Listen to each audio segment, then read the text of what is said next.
Hey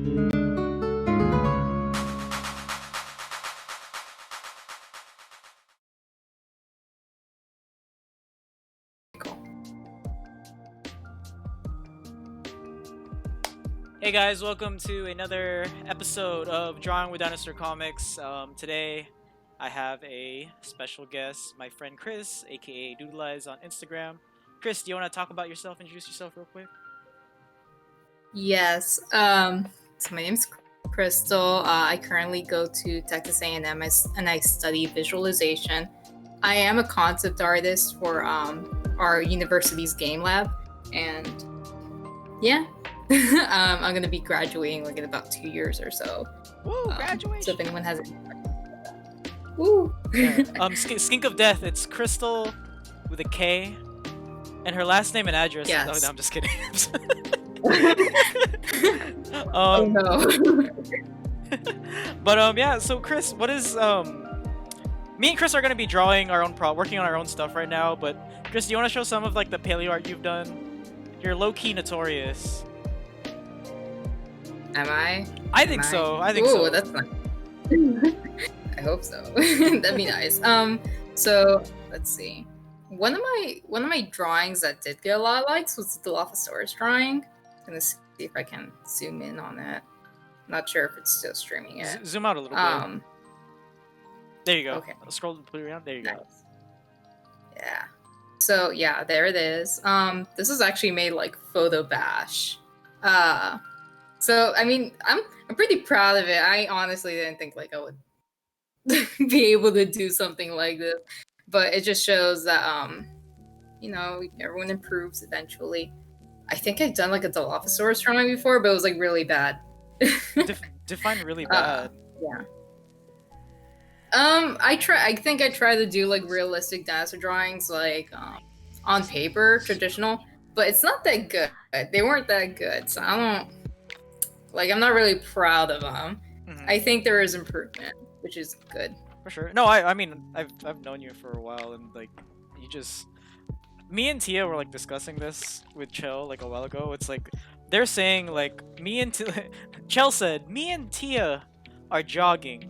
Andy, you are sprinting behind us. And Chris is teleporting like miles ahead of us in terms of progress.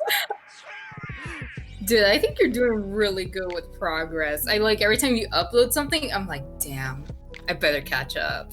Like you better catch up to me. I'm still catching up to you and like everyone else that like I low key idolize like in my mind I save your guys like I screenshot that shit at night and I'm just like, all right, I'm gonna like see if I could learn from this later.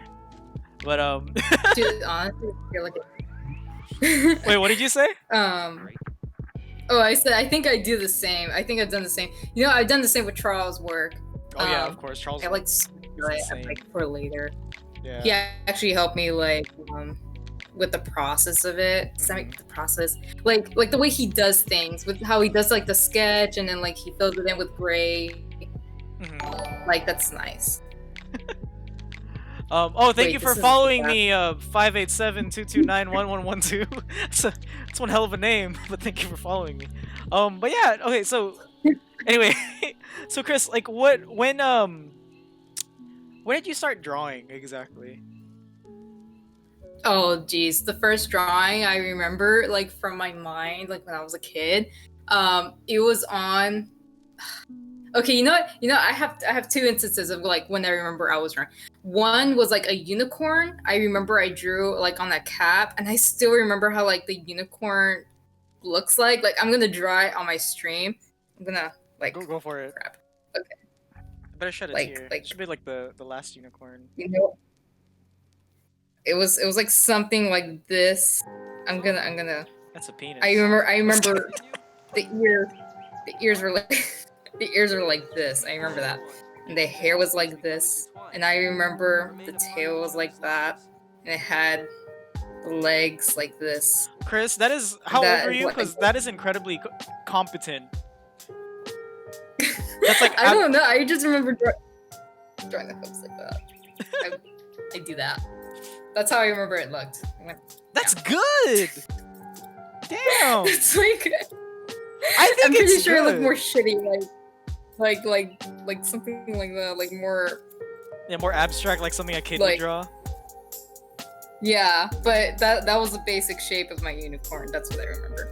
That and what really helped, I feel like what really helped me to draw as a kid is I had these My Little Pony coloring books, and I will be honest, I like traced on them. What? Doodlei's a tracer? What? Exposed? Oh no. 5 years old. 5 years Yeah, old. I traced on them. I think that helped me like balance or like keep my hand straight when I drew. So that like might have been like real good practice. If I ever have a kid, I'm gonna do the same with them. Like, here, trace these. If they ever like want to become an artist, I guess, trace these My Little Pony coloring books. Oh, you know, that's interesting. And And it's then funny.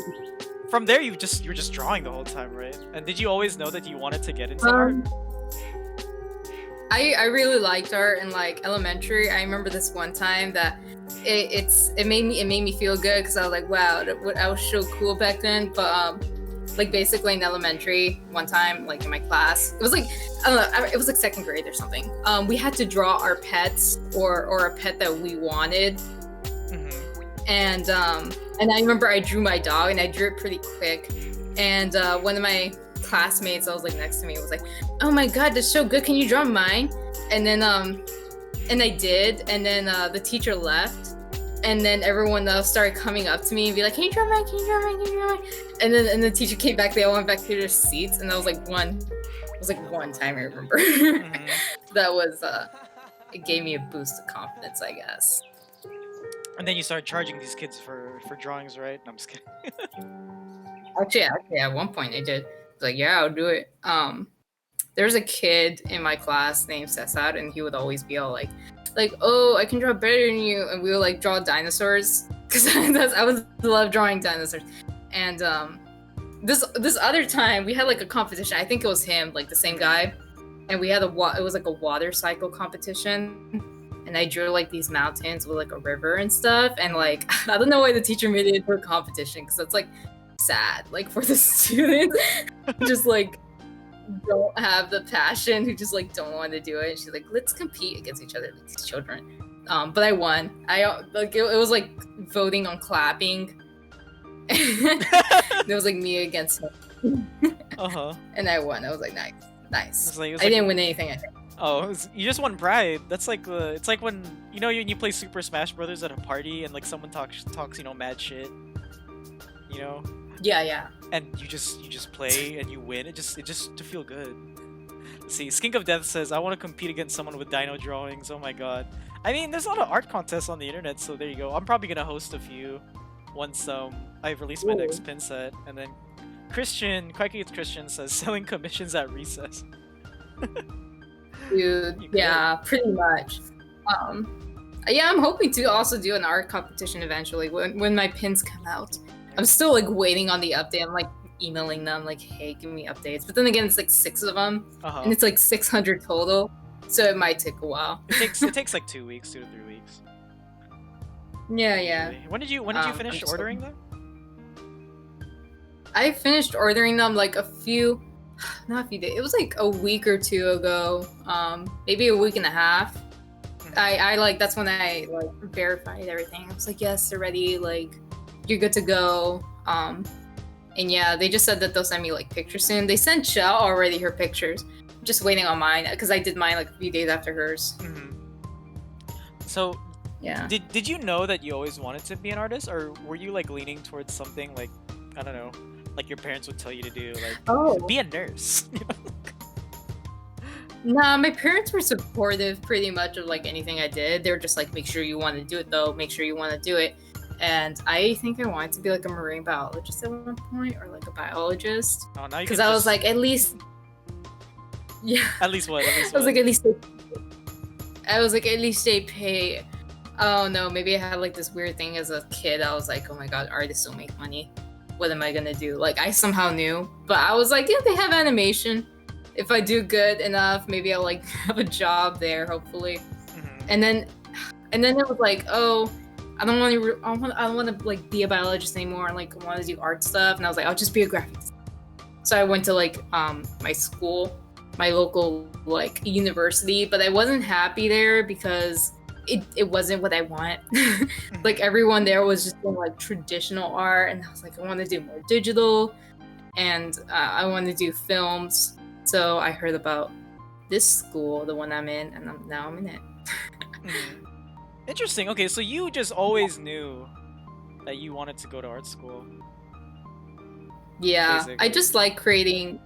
Yeah, I like creating creative stuff rather than just like organic stuff. You know, like not just like graphic design is nice. Like I do like graphic design sometimes, but I want to create like more organic environments and characters. For sure. Yeah. For sure. Yo. Oh hey, what's up? How's it going, Charles? Well, okay, Hello, yeah, Charles. because I don't know if I told you this. When I was a kid, or when I was in high school, I loved making movies. Yeah. So every time we had a field trip, I would Ooh. make a movie about that field trip. And they weren't great movies, but they were like mini documentaries, like, you know, recording like these like, you know, the events and what happens and like anything funny that happened. And, you know, I'd put them on like, you know, Facebook for like all my like classmates to see. And then I told my parents I wanted to go to film school because I wanted, you know, I wanted to be a filmmaker. I could have been the next Zack Snyder. I'm just saying. Oh, it could have been release the cruise cut. But I just damn. Keep going. But yeah, no, it just my parents shut that dream down. They were like, no, you're not gonna make any money as a filmmaker. Oh my god. Damn.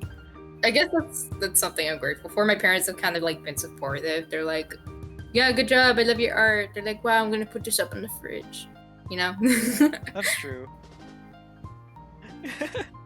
I love him. Put this up in the fridge. Do they have like your prints and your stickers and stuff? No, they don't. Mainly because I need to send it to them. But yeah, they haven't bought anything. Mainly because like I like to keep like my account separate from like my family. I think only my sisters follow it.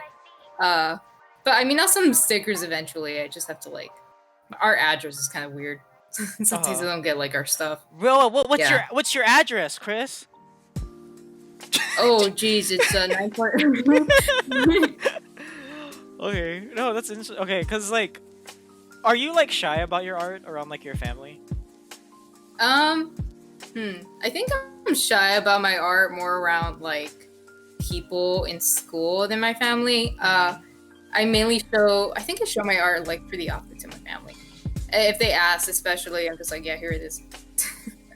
Oh, that's cool. I'm always like nervous to show my stuff to, you know, people I know. Or like, you know, family in general. I don't know why.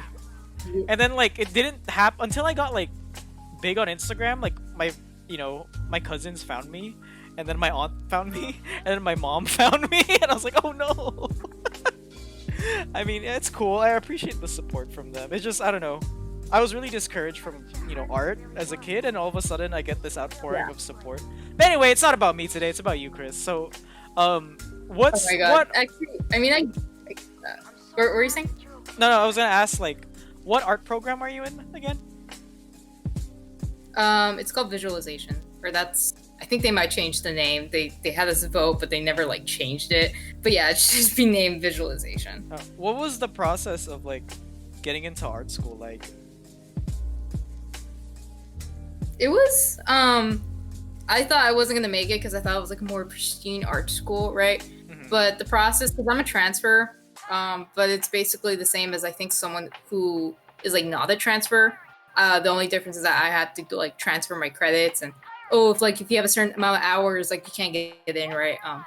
But one of the processes, like you have to have like a portfolio for the art school. So I just had like, good thing like I went to university, right? So like I already had art classes, so it was nice. I already had like things set up. Oh, so you transferred? I didn't make a website from another university to your current art school. Got it. Okay. Yeah. So yeah, I just like, it was already good that I had like stuff there. I didn't have like a website. I just had like a Behance, which is like it's kind of like Instagram, but just like for art. But I managed to make it in. I think also the fact that they told me, because because I would look it up, like, how do I get in? How do I get in? What they told me is that if you email like the advisor for the the visualization program, like they'll get to know you that way. That's what they told me, like in order to get in, like make yourself known.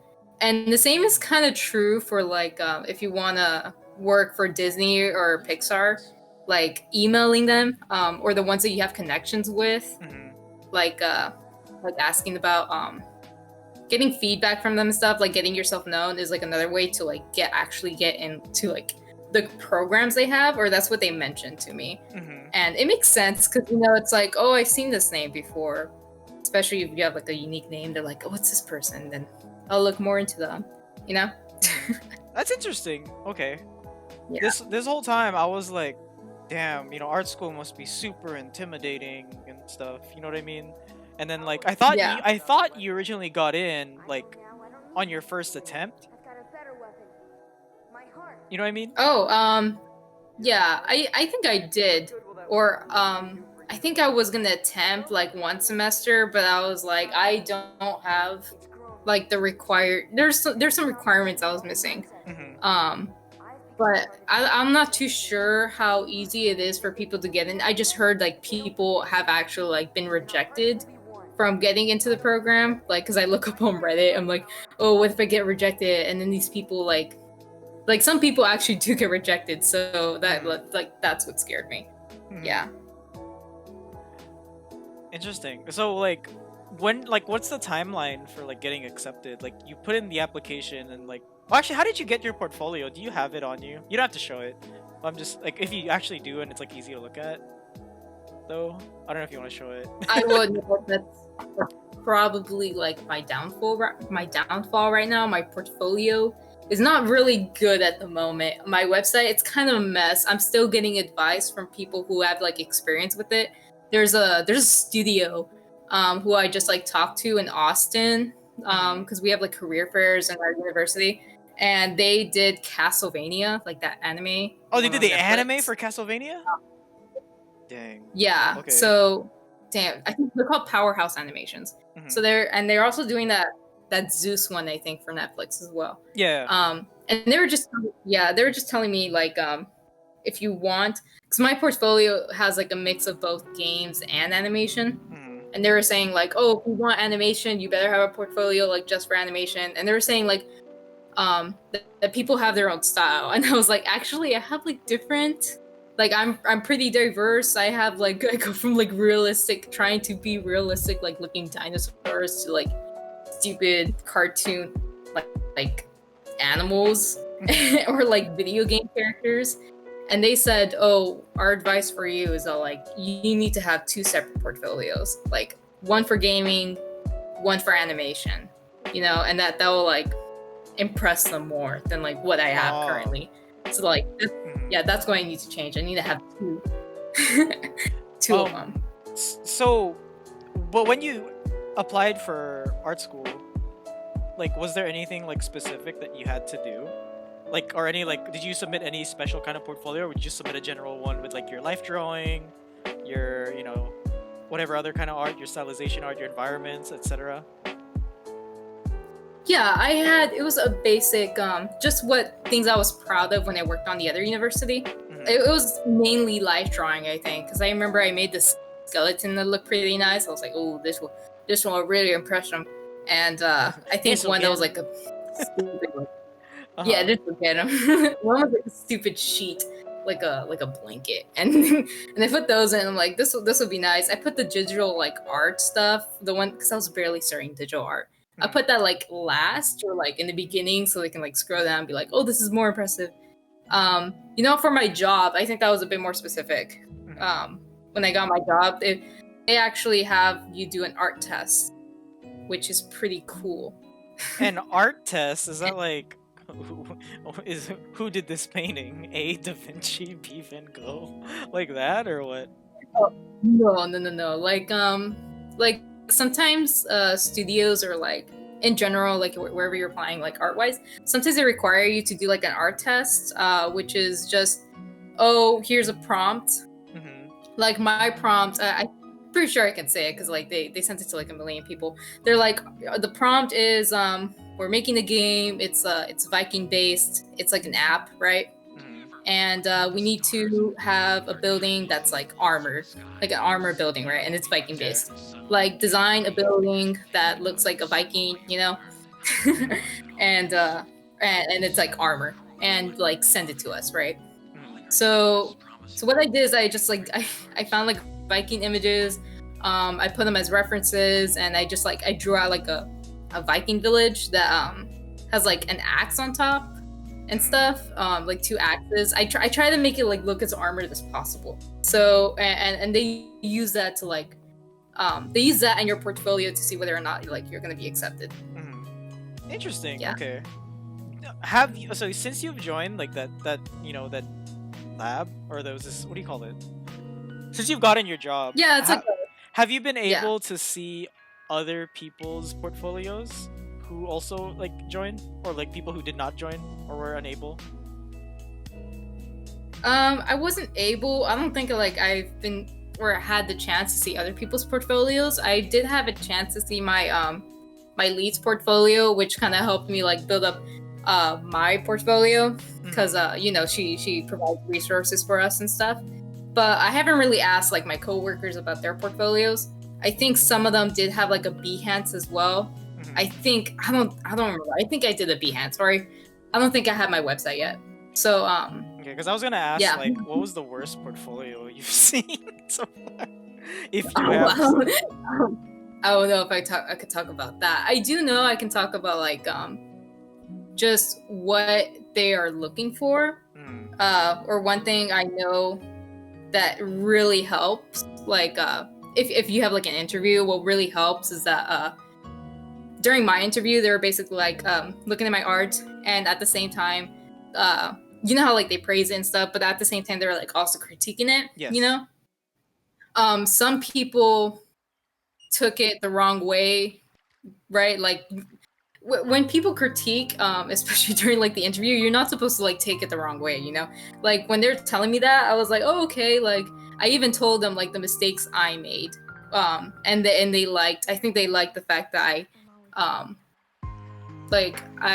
what's the word? Admitted that I had mistakes. Yeah, that you were like humble You know? about it. You don't think your head's not up your ass. You know what I mean? Yeah, so like that's like a really good thing to have. Like just take the critique, you know, because that's ever since I joined the lab, it's like it helped me a lot, you know. Like taking critique is like one of the big things that they want. Because if you just like have something for them, like in general, like any job that like deals with like concept art, they're always gonna want you to change something, and you can't just be like, oh, but I already like it the way it is, you know. Like I don't want this critique, you know. Like it.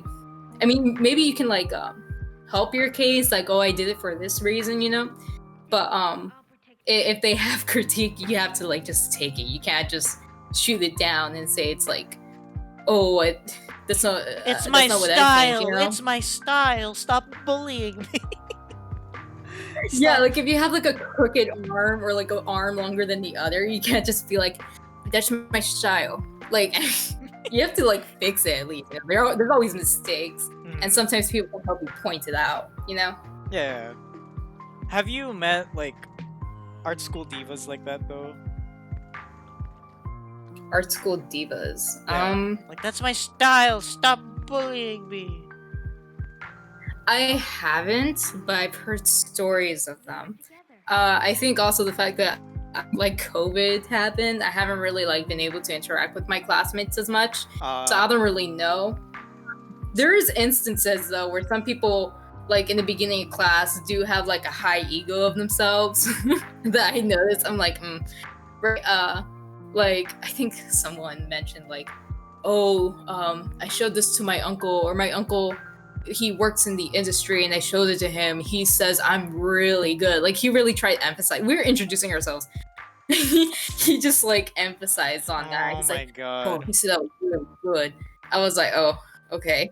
That's like saying like my mom thinks I'm handsome on like a first date or something. My mom thinks I'm really handsome. My mom thinks like, I'm really freaking cool. You should be boyfriend and girlfriend. Yeah. And I have heard stories of like other people and like my university doing like similar things, like saying it like that, and it's just why?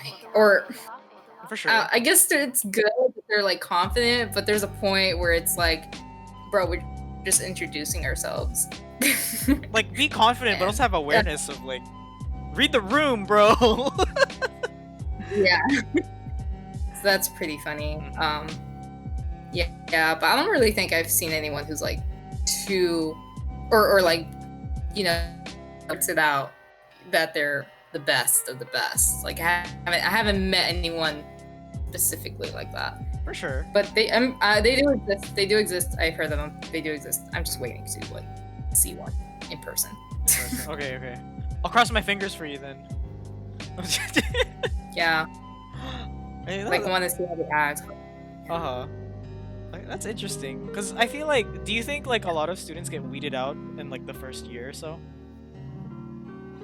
That actually is a thing that happens in the VIS program. I think one of the ways they weed them out is that they have like a curve, and in like design class, it's like a pretty strong curve. Like I think only 2 people get A's or something like that. So that's one way. There's also another class, and that's where the coding comes in. We have a class that's like, you know, it's about coding. Yeah. And like, we go there. Most of them go there for like art, right? Like specifically drawing and stuff. Some of them they weed themselves out, like they change like their major, or not their major, but they change like what they want. Like instead of art, they're like, oh, I could just do modeling, you know.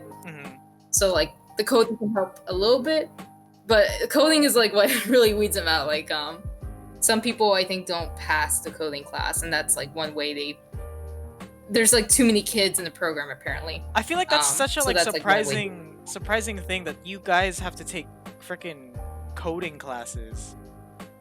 You know what I mean? Yeah, actually, yeah, it does help. I think like on certain cases, I think for modeling it helps for one, and like making things like procedurals. Like procedurals as in like modeling and stuff. Like if I'm making a couch, right? Or let me see, I'm trying to think of an example. Yeah, I'm making a couch, right? And like it's a model. What these people who like do procedurals, what they do is that they can make it like, they have like a bar, and if they move that bar, like that couch now has like 2 seats on it, and they move it more up, it has like 3 seats on it, right? Yeah. And so it's like that. Like they can have multiple looking couches with procedurals, if that makes sense. Like I don't know if that makes sense, but I just learned about that and I thought that was I get cool. it. It like allows you to like, how do I say this? Like it speeds up the work process so that the artist doesn't have to do things manually, which is why it's important, basically. Yeah. Like it allows more assets to be made that look different from each other without actually like needing to make a whole nother asset. Yeah, for sure. Dang, okay, so that's interesting. Yeah, no, because this whole time I was thinking like, why does Chris need to take coding? You know, she's not gonna be in IT. You know what I mean? Pretty much. I was like, why do I have to take coding? I hate coding. And God, some people are not just like, they're like me. And it's funny because there's like 3 groups of people. They're like hybrids. We call them hybrids. Those are the people who are like good at coding and at art. And then there are people who are like mainly art based, so they don't know any coding. And then there are people who are like really good at coding, but they're not strong like in the art field, or they're not like really interested in the art field. And it's just so funny like seeing the differences in those people. Because I'm the one that's not good at coding. I suck at coding. That's like, yeah, no, that's trying to survive it. super interesting.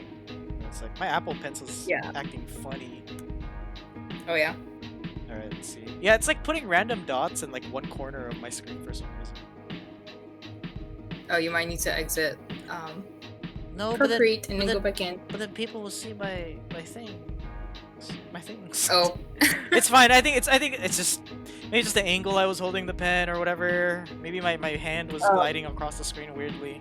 Yeah, wait, it's gone now. It's fine. cool. You know what? If you do go to Cal Arts, I don't think you have to learn any coding in Cal Arts, but it's expensive, and I'm not moving to California. What do you mean, Chris? It's just Mexico, but more American. Honestly, Yeah. probably. Chris, you go to Cal Arts, we can hang out. Yeah, but Cal Arts is so expensive, and they also teach you that one style. You know, the Cal Arts style. No, I know what you're talking about. Like, it's in like every like cartoon show. Yeah. No, that okay. So like, what has your like art school experience, like routine, kind of been since you started? Like how my day would go, or like my classes. Yeah, how your day would go. Maybe how did that change over time too? Oh my god, it changed so much. Now I'm like sad. So like before, I would like stay at like 3 a.m. in my classes just trying to finish a project, right? But the thing is that I would turn it in on time. And now it's like I have so many like assignments late, and I feel like this is the same for like a lot of people in my classes. Like they haven't turned in like the third the assignment of like the semester out of like 10 or something. Like they're all the way, like they only turned in like up to 3 assignments out of 10. So that was like really hard. Yeah, I would turn them in late, like at the last minute, but I would always turn them in on time. Like that was the thing. And now it's like I have them late, and that's what sucks. Oh. In the chat, Charles is asking what is the Cal Arts style? So you know Gravity Falls, you know The Amazing World of Gumball. Crap, I'm trying to remember what's in there one. Star and the Forces of Evil. Star versus the Forces of Evil. You know how they all have like, you know, maybe I could draw it here on my screen. How they all have like, dang, oh, that was the wrong brush. Imagine. Okay. I think so they have it like this. Let me see. Here we go. Cal Arts style. Ooh, hold on. Does this look like the Cal Arts style? Pretty sure it does. Here's like a meme about it.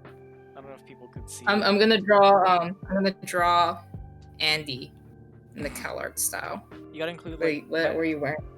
I'm wearing a hat and a tank top right now. Yeah. So Chris, can you send that to me? Yeah. So this is Andy in the Cal Arts style, and I'm trying to remember how their necks work. I'm pretty sure they have like tiny necks like that. It's either tiny or they're like tiny. Or they're not on there. Yeah, I don't even know if they have shoulders, to be honest. Oh, they have it like that. Star has a neck. Like it really depends on the general proportion. Yeah, yeah. I guess it depends on the show too. I think Gumball doesn't have a neck.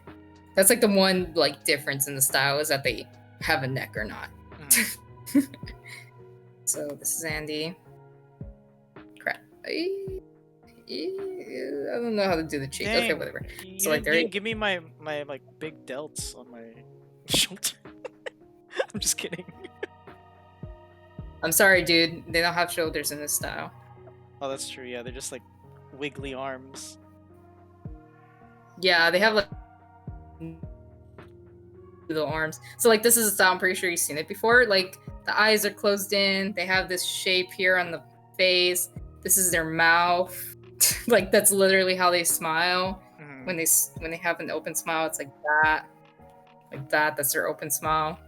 And that's the color style. The reason why they have this is because it's easier to like animate, which I get.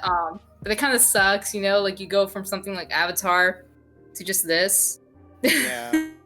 I mean, to be fair, I do like a lot of shows that are presented in the Cal Arts style.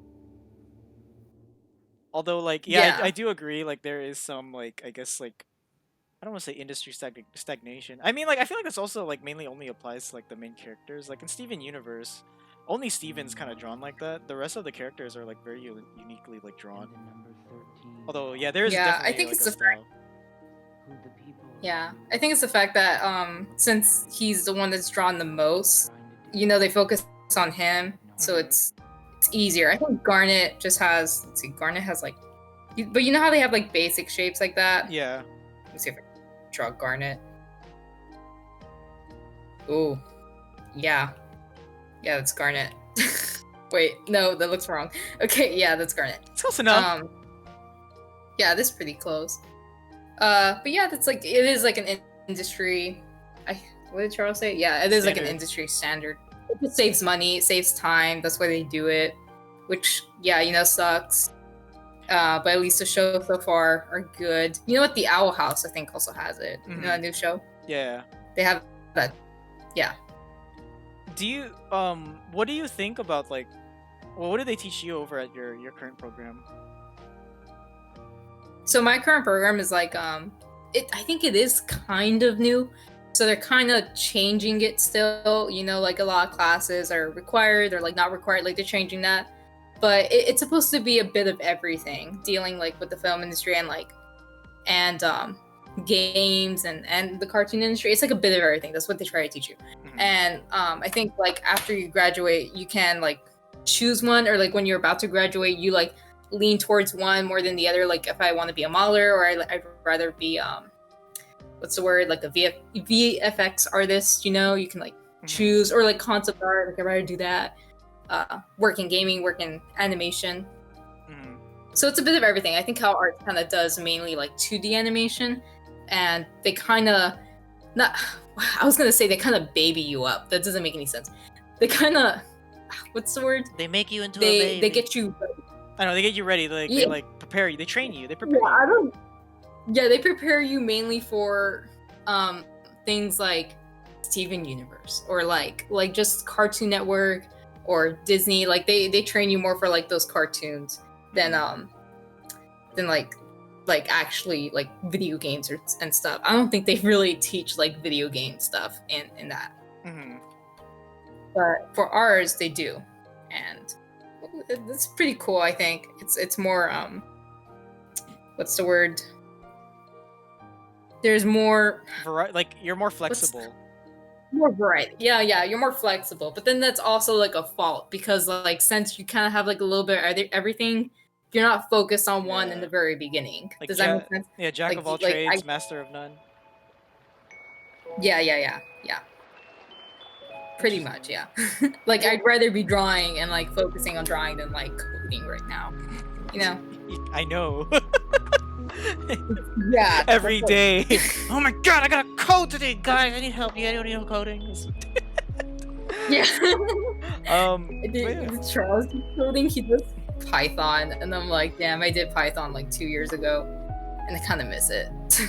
I feel it. And what do you think about like what are your major influences when it comes to your personal art? Oh geez, dude, I like to take influence from freaking everything. I love like everybody's art. Like I know Dinosaurcomics is pretty up there, but you can like skip him. Yeah, he's a cool guy, but you could. Dang, who else? I'm trying. You know, Charles is a pretty big inspiration. Charles, I know you're watching. I hope he's watching at least. Let me check. Let's see. He's watching. I love Tia's art too. Yeah. James Gurney. I freaking love the way his process works, and like the way his studio looks. His studio looks so cool. It has like a bunch of skulls everywhere, and he sculpts out the dinosaurs, but he doesn't do it like cleanly. Like he does it like so roughly when he does like with clay and stuff. And it's just like so rough, but it just works. Like the shadow works, and then he like it's rough, but like you can tell all like the musculature is there when he does it. For people who don't know, when James Gurney makes any like paleo art piece, he literally, his process is, all right, you find the references, and then you make a 3D model from the references, and then you light the reference and make a background, and then you paint that. I was like, what? Yeah, it's such an arduous process. He takes pictures of his backyard as like inspiration and stuff, and he like places the dinosaurs on there. I'm like, shit. Yeah, no, he's crazy, man. I was like, dang, maybe I should do that. I mean, I have been doing that. Like, I have been taking pictures when I go hiking, for example, with like Emily, or like, you know, I go outside by myself and like just using that as my references for backgrounds. I think Yeah. that's really helped a lot. But going that whole like make your own 3D model route, first of all, ain't nobody got time for that. I don't know how James Gurney has time for that, but I mean he gets paid and that's his full-time job, so I guess. Yeah. Yeah. I wish I had James Gurney's life, dude. Like, imagine you have like his life. All right. Like, Hey, complete. I think it's complete. let me just do a quick ad for you. If you guys need some paleo art, done, commission Chris, and she has good rates, and she works very hard, as you can tell from her current piece she's working on. But anyway, back to talking about art school. Are you encouraged to make a lot of personal like work outside of class? Do you have time? Like, do they encourage you to do that? Yes. I think so. I think it's pretty encouraging that you make, because there are a lot of students who like work together to make their own personal art, like group work, and there are also students who like make their own art. Like, one of the ways they encourage people to do that is Visigogo, which is like a little, it's kind of like a little competition. You can get scholarships and stuff from it. Mm-hmm. So people submit like their personal work or like stuff they work from class. Like people like rigging. Mm-hmm. I don't know what they're called. I guess they're called like rigging artists, like people who work on like 3D, like making the 3D model move, like adding a skeleton to it and stuff, Mm-hmm. making the facial features move on the model. Like that's one way. Like there are people who like done like really cool stuff like that, and that's like one way to encourage students to make their own personal art and Mm-hmm. help their portfolio grow. You know. I feel it. No, yeah, that totally makes sense. Are there like personal projects that you collaborate with other people on? Right now, I'm not sure if I'm supposed to talk about it, but I haven't worked on it yet because classes have been really like, like on my butt, you know? Mm-hmm. If But you can't talk about it, there's don't like talk about it. Yeah, you could tease it, I guess. yeah. I mean, I guess it's just like a main thing. Like, I haven't really worked on anything. I'm supposed to be like, it's like a thing where people can like work on it whenever they can. I think that's what they mentioned. And I haven't been able to like go in and see what's like up, you know. But I kind of do know what the project is about, and yeah, I mean, they asked me, you know, so that's cool. That's super cool. They're like, hey, can you work on? Yeah, like, hey, you want to work on this? I'm like, sure, but you know, time sucks. For sure. Yeah. Sometimes I wish we had like 48 hours in a day, so I could like just spend one half of my day doing things I have to do, and another half doing things I want to do. Yeah. Like, I would want to work on animation more, but one problem I do have is one, money, you know, two, just trying to figure out like a really good program for me.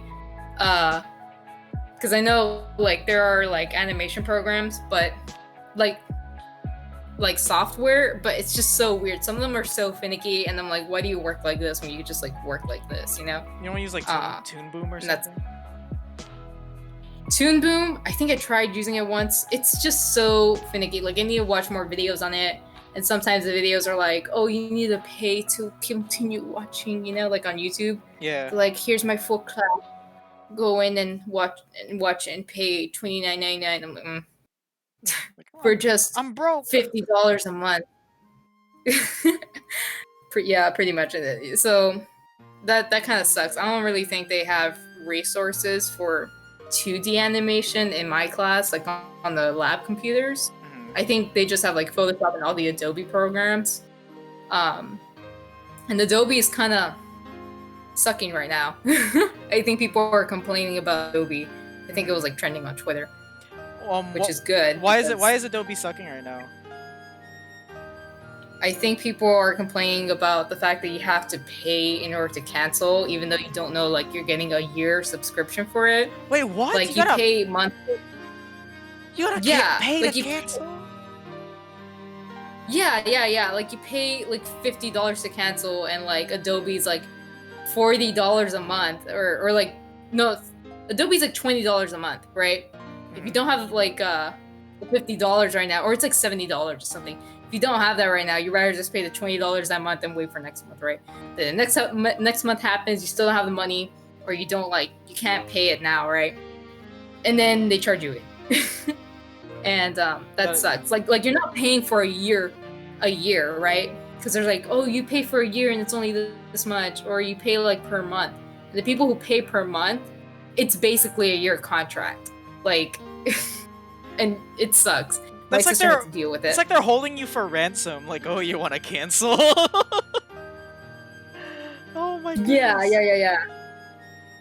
Yeah, so that's, my sister was having like a big problem. She was losing money because of it, and that really sucked.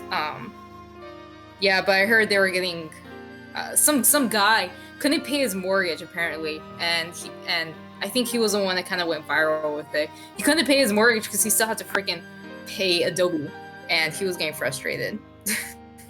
And I think it was on Twitter. It's like, cancel Adobe. Yikes! So yeah, Adobe. That's terrible. Yeah. And Nate, yes, I do have a Discord account. I'm planning to make a public Discord server eventually, so just watch out for that. But yeah, no, canceling. Yeah, no, Adobe's like, I don't know, man. Team Procreate in the house. Team Procreate. Yeah, Team Procreate, and they're also like updating their animation process. Like, good for them.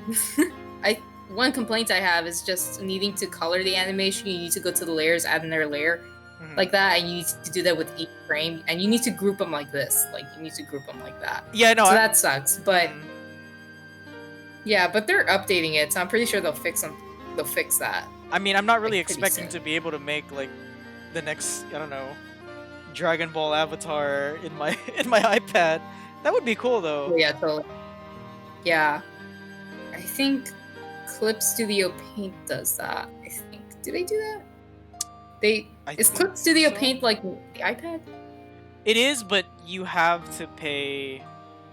What do you call this? You have to pay like $5 a month for some reason instead of, like, I don't understand why I can't pay like the one-time fee of like $90 to use Clip Studio Paint on the iPad, like you can on if you have it on PC. Yeah. It's so dumb. Yeah, it is dumb. You know what? I'd be more likely to pay for certain add-ons, not add-ons, but certain things like oh, this is a brush set, you know, like from Procreate. It's a really nice, like, I'd pay for a brush set if they had it, like, for Procreate, and they do. So I paid for brushes before, so there's like a market for it. I just don't. People don't like the monthly thing. I think Procreate considered it, and then people were like, "No, you better not," and then they just like didn't. Wow, that's messed up. Tia's asking if you've ever used Rough Animator. I have, and you know what? That one was like pretty good, but the fact, one of the things is that it takes too much. It takes too much from my iPad. Thank you for following, Bananasaur.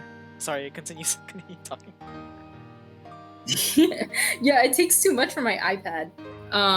It takes too the memory, or like just having it there kind of. I think it even deleted some of my projects I made, which kind of sucks. But it was good while it lasted. I made some stuff there. I mean, I don't have it anymore, which is sad. Dang. Okay. That's super interesting. Oh wait, Rough Animator. There's another. Sorry, I'm thinking about Rough Animator is pretty good. I still have it, I think. Yeah, that one's nice. Okay. They're still updating it, which is good. They had like a little bit of problems. They added sound, like you can add sound to it now. So like Rough Animator is good, and I'm pretty sure they're gonna like do more with it, which is great. So, hey, Rough Animator, if you can sponsor me, please. I do enjoy your stuff. If you're out there. Clip Studio, please sponsor Dinosaurcomics, please. Please sponsor. Even though he doesn't have a program, please sponsor, and maybe he'll get it. Like, sponsor me. Dang. Okay. So, what is your main focus right now in terms of like your future? Like, you said you wanted to do concept art mainly, right? Yeah, right now I'm like focusing on concept art. Maybe texturing, but I kind of hate texturing right now. The only texturing I like for 3D models is doing it like painterly, because there's like procedurals to do it where they have like, you know, so we're like sliders and stuff, and choosing certain settings like to make something look different. And the ones that I feel like I've been more successful in, I paint them like manually. Like I actually go in and I paint them instead of like using the settings that my program has, if that makes sense. Mm-hmm. And that one requires like there's nodes and stuff. Like, do you know what those are? Like nodes. It's kind of like coding, but it's like you can see what's happening, if that makes sense. It's like connecting Like in the Matrix? one thing to another. Maybe, I don't know. I haven't seen the Matrix in a long time. But it is. I guess I'll just describe it as coding. It's kind of like coding without the numbers and stuff. It's just like you need to know what certain things do in order to like be good at it. And I don't know what certain things do. Like I have to learn it like a lot. You know, like yeah. So I do like manual painting, and I feel like that's the one I'm better at. I don't really know. A lot of industry does like automatic. It's unless they like want a certain style that can only be done like by a person, then I don't think I'll get many jobs with it. I think I have more like a better time like with concept. With concept. That's fair. That's yeah. fair. And I guess like it's more like you're able to stretch yourself creatively more in concept because you're not like constrained into doing a specific design, I guess. Yeah. I think that's one thing people complain in concept is that sorry. You are this is like a discussion we had in class. They're like, oh, if you do concept art, you're restricting yourself because you're working for a company, and in a way that's true. Like, you know, Sisu's design from what was that movie called again? It just came out. From your favorite movie? Raya and the Last Dragon? My least favorite movie. Well, it was an okay movie. It was a nice movie. So yeah, that's a case of the artists not being able to really choose their design. That, or they got like interns that weren't as good with the texturing, I guess, or like the modelers. I don't know, because I don't know. She and Kim's concept art for that was like excellent. So I don't know what the hell happened with the actual Sisu design. Yeah, I think one factor is selling toys. They wanted the design to be as simple as possible so they could sell toys. Making her have a princess face so she wouldn't be as scary to like the children. Which she had a perfectly good face before, but her design, I did love her design, and it was a bit more complex. But they just like blanded her so much. They like she's bland now, you know, like yeah, like, she's her very fins. Like, because it's based on the what do you call this? The Naga. And Nate, yeah, I'll message you after. But it's based on the Naga from Southeast Asian culture, specifically Thailand, right? And they're like they're like fierce, like looking, like kind of like deities almost, but not really, like guardian dragons. And I feel like Disney kind of sanitized their fierceness a lot, and it really bothered me. That kind of bothered me, like, so I can like, you know, I don't understand why they couldn't treat like, you know, Southeast Asian culture the way they treated like, you know, Coco. Like, would you say Coco was an accurate depiction of Mexican culture? Oh, dude, like when the grandma, when the grandma was like hugging him and like saying all the stuff to him, I was like, oh my god, is that my grandma? When she was like giving him tamales, and he's like, oh no, thank you, and she's like, I said if you wanted more tamales, and then he's like, oh yes, please, and she just like gives him a bunch. Like that was like pretty accurate. And the chancla thing, when she threw the chancla at the dog, she's like, don't call him names, I'll follow you forever. I was like, oh my god, that's amazing.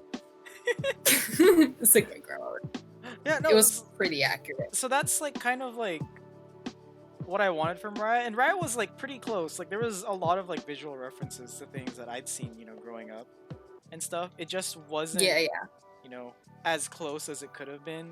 But also, it's also like a fictionalized, kind of like how Avatar is, like version of Southeast Asia. So I guess that makes sense. It's not like they're a direct like one-to-one copy of the culture. But man, like how? It's a dragon. How do you mess up a dragon, man? Yeah, I know, it's like supposed to be cool looking, and especially from Disney. You think Disney would do like a super cool looking dragon. You remember that movie Enchantment, the live action one? That dragon was scary as like a kid. Like that was a pretty scary looking dragon. And yet they do this, and I'm like, dude, come on. Like that was a movie for kids, and you just messed up the dragon. How can you mess up the dragon? she looked cool before. When I saw her concept, I was like, oh my god, I'm excited for this movie, right? Mhm. And then they just like blended her. Like, oh. Like they gave her whiskers and stuff. They made her eyes more dragon-like. It was cool. Yeah. I miss him. Same. I miss him too. I miss guess. him. What do you think is like the reason? I mean, like, cause I said my reason, but do you think it really is just to sanitize and make it less scary for the childrens? That's one reason. Another reason is just pretty sure just to sell toys. That's why she looks so simple. It's easier to make the toys, you know. It's same for like the other dragons she made. It's also easier to make the toys of them. Mm-hmm. That's fair.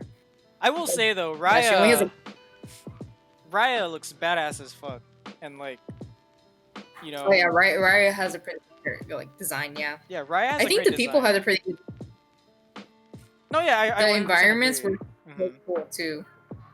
And I think like the martial arts of it too was super freaking accurate, dude. Like, the people from Fang were doing Muay Thai, right? I don't know. Were you there when I was discussing with Tia like the cultural references in Raya? Yeah, I think I had to leave. But yeah, I did hear some of it. Yeah, and then like they each have like a different fighting style from like the different regions of Southeast Asia.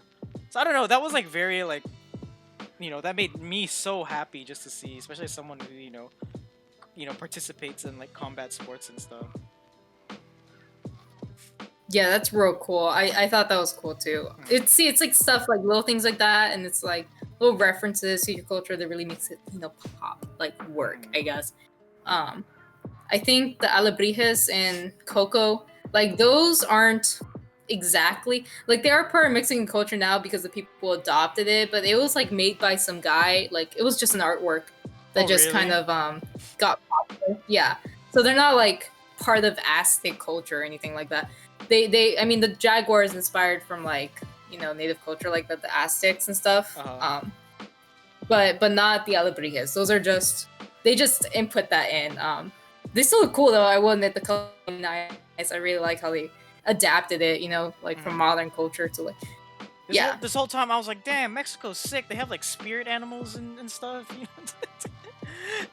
Now you tell me, no, some guy made it up. I was like, oh.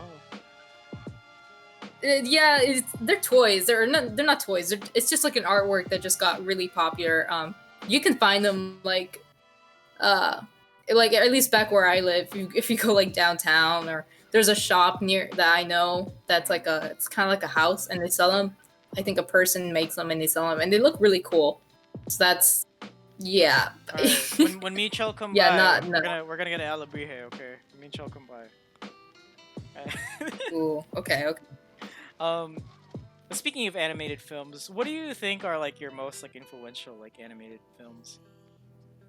Dang. Or shows. Influential. I'm trying to think of like a cartoon I used to watch as a child. I mean, anime. You can I say anime too, yeah.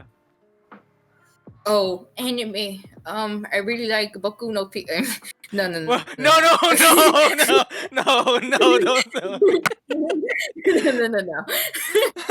So, for movies, I really like, or at least one movie that really inspired me to like look more into like the art direction or just effects in general. I still think it's art. Jurassic Park, I'm sorry, it's still art to me. The way they did the CGI and like the animatronics and stuff, like the costumes, like it's still like they're still designing it. There's like art is involved and it looks so good to me. Like that movie has aged so well. I think the one part that hasn't really aged is just the part with like the Brachiosaurus. It obviously looks more CGI now, right? Yeah, because it's in the daytime. It's like the one big CGI in the daytime scene. Yeah, but like the T-Rex and how they like put CGI in the rain scene, right? But like the T-Rex in the rain scene, it looks pretty realistic for something that's CGI. And I think just the fact that they have like the rain there and like the lighting is low just really made it work or like work better. Like I love that scene. That's such a good and the Velociraptors too. Like yeah, the Velociraptors and their costumes. I watched a little documentary on it once, and I remember it was like we can't show everything because they have like the company has like secrets that we can't share.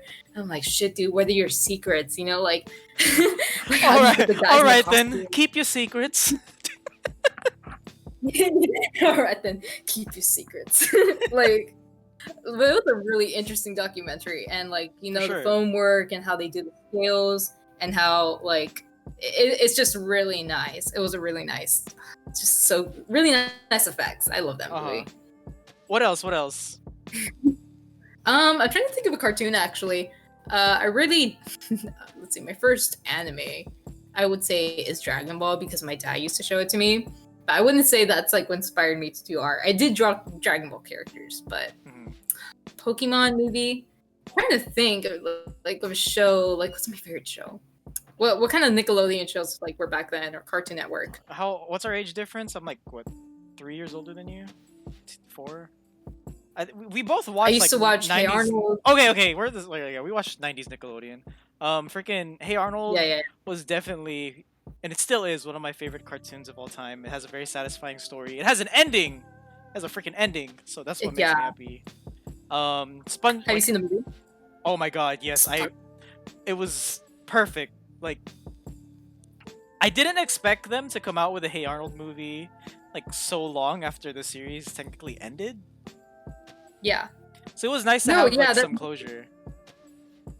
Yeah, that movie was actually supposed to be made like 10 years ago, and I remember seeing announcements for it, and I tried to keep up with it. They have a deleted scene that came out like 10 years ago when it was supposed to come out, and I will admit the animation was much more fluid like for that one scene back then because they were gonna have a budget, they were gonna do it was gonna be like a and it was like a for the silver screen, right? Like in a movie. Yeah, I think so. And like the parents showed up, and it was like a scene with the parents, and it looks so nice. And they barely finished it now. It kind of sucks because I think it didn't get as much media attention as like it did before, or it was gonna have. So I don't really think too many people have seen it. A lot of people don't even know there's like a movie. I know, yeah, and it's so sick, yeah. Yeah, this is a pretty good movie, and I liked how it's still adult-ish, like, or it's not for adults, but there's like adult themes. They legit killed 2 guys. They killed 2 guys in the movie. Yeah, no, they did. Freaking, there's one episode I like vividly remember. It's the one with Chocolate Boy, and he's like, you remember Chocolate Boy, the kid who's like addicted to chocolate? It's like Chocolate Boy, chocolate. I think so. He's like this like scrawny kid. And his parents, they low key like infer to the viewer that he has like absentee parents, and like his way of coping with that is like his addiction to chocolate, because his mom would buy him a lot of chocolate to help him cope with her not being there all the time and stuff. And basically like there's one episode where they treat it like Arnold teaches Chocolate Boy to lose his chocolate addiction, and it's kind of like they treat it like it's a rehab. I was like, oh my god, like, and like I didn't notice that as a kid, and then as an adult, like I rewatched like a lot of Hey Arnold, and I was like, damn, I know it's kind of corny to say, it hit different. Yeah, I did. You know what I heard? That the show's about Helga, not Arnold. Like, it says Hey Arnold, but like you see it in her point of view more. Like you hear her thoughts more than you do Arnold's. Arnold, my love. Does that make sense? Yeah. Oh my god, when she said you make my womanhood quiver, I was like, yikes. What? You make my womanhood. I was like, oh. So you make my giny tickle. It's the same thing. Oh. It's disgusting. I was like, what do you do that? Why do you do that? Yeah. So yeah.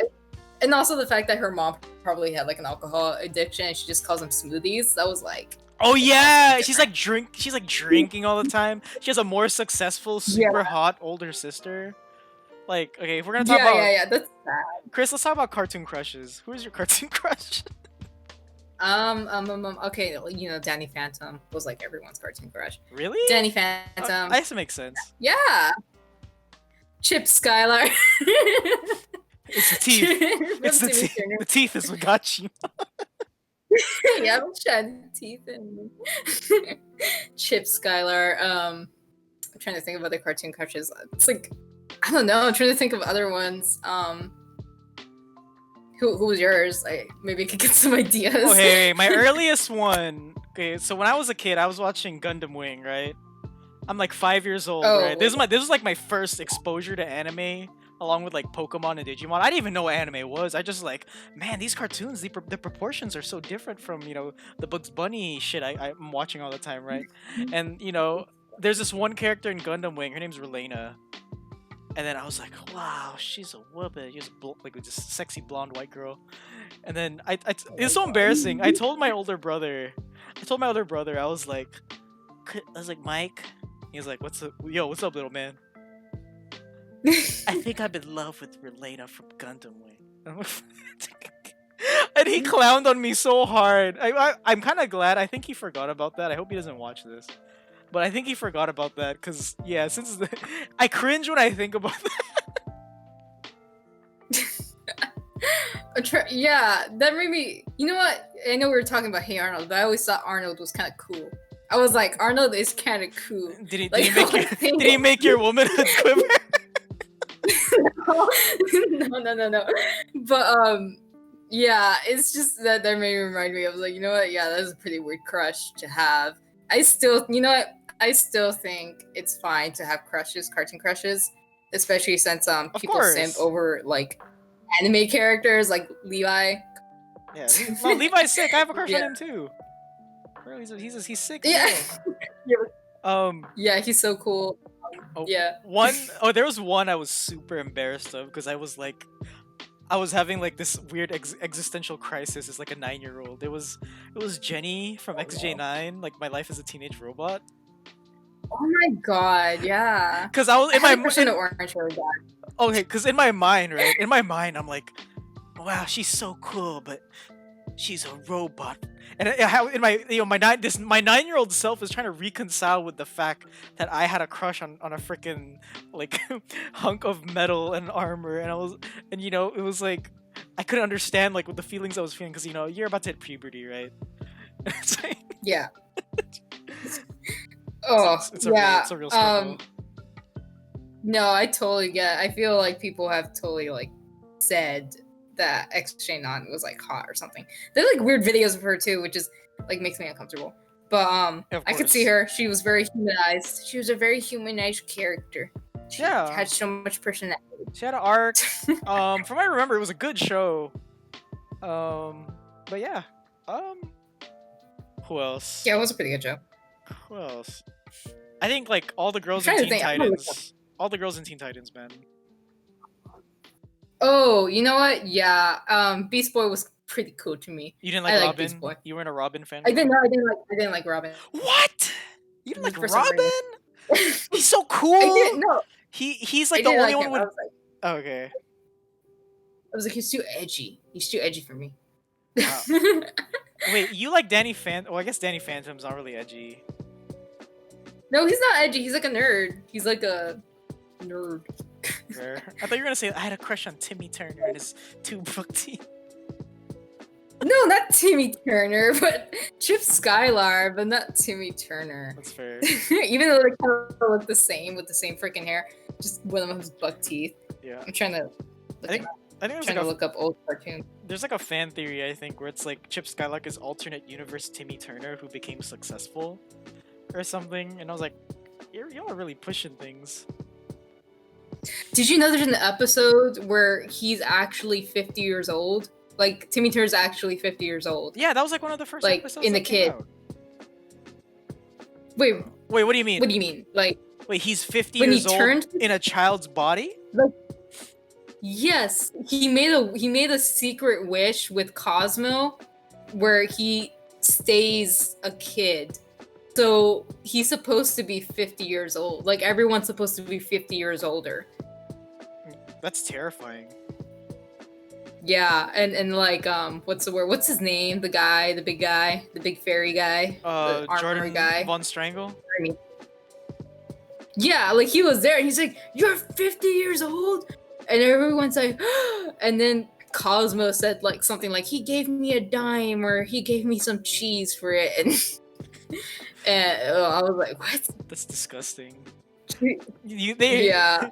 He really ran out of ideas at that point. Freaking what's his name? Butch Hartman. Yeah, I don't know if he was still working on it, but holy shit, when they brought in that girl, his little side character. I wasn't even watching at that point. I think I was already like in college when at that point.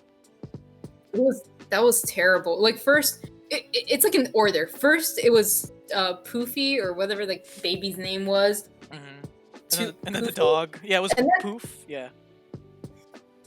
Yeah, and then the dog. I think they got rid of Poof, and they had the dog. And I was like, what the fuck is this dog? He's so annoying. And then they got rid of the dog, and they had the girl character. And I was like, ew, she's like a Mary Sue. She's like legit a Mary Sue. Wait, how's she? Like everyone. How is she a Mary Sue? So like she says like she's like, oh, I'm so sad, right? I have like so many problems, but in reality, like she doesn't. When she comes out, everyone likes her. Like everyone in school likes her. Like Mr. Crocker's like, you get an A, and like his parents like her more than they do him. Wait, why does she like, have a everyone likes her. Why does she have a fairy godparent then? She's like, fairy godparents are meant for people with like kids with like hard lives, right? So this girl has like a perfect life. Yeah, like she has like a perfect life. Like everyone likes her. And that's why Timmy's like so jealous. Like in the first episode, she comes in, but like throughout like the time she's there, like Timmy gets all the bad luck, and she gets like all the good stuff. Like does that make sense? Like he would get hit by a piano and she wouldn't, kind of thing. Mm-hmm. So that sucked, and I was like, poor Timmy. Dang. Poor okay. Timmy. I'm glad I stopped watching. Yeah, Christian. I'm glad Christian said, yeah, dude, that dog was horrible. Yeah, I'm kind of glad I stopped watching at that point. Yeah, yeah, Charles, there was a dog. What was his name? Sparky? Yeah. Or something? Like, yeah, I think his name's Sparky. Yeah, it's like that Simpsons episode where they introduce like a dog into Itchy and Scratchy. And then like, like no one in the fandom like likes the dog character that Homer plays, and then they kill him off, and then they say, like Poochie went back to his home planet. Like, I must go, my people need me. You know what? That reminds me. You know, Kids Next Door. What? Remember Kids Next Door? What about Kids Next Door? Let's go. No, I'm talking about like crushes again. Just keep. Who's the blonde number kid? 4? You like number 4? Of course you like number 4. Is such an edgelord. You like number 4, but you don't like Robin. I don't know. I don't like Robin. He's too dark for me. At least number 4 was like stupid edgy. Like he would say shit and they would like punch him in the face or something. Like that's dumb. But I'm not gonna lie. Because they made me laugh. I can't lie. I had a crush on number 3, and I think that affected my taste in women. Like growing up. Wait, who was number 3? Cookie? Who was number 3, the Japanese one who's like hella goofy. Yeah, she was cool.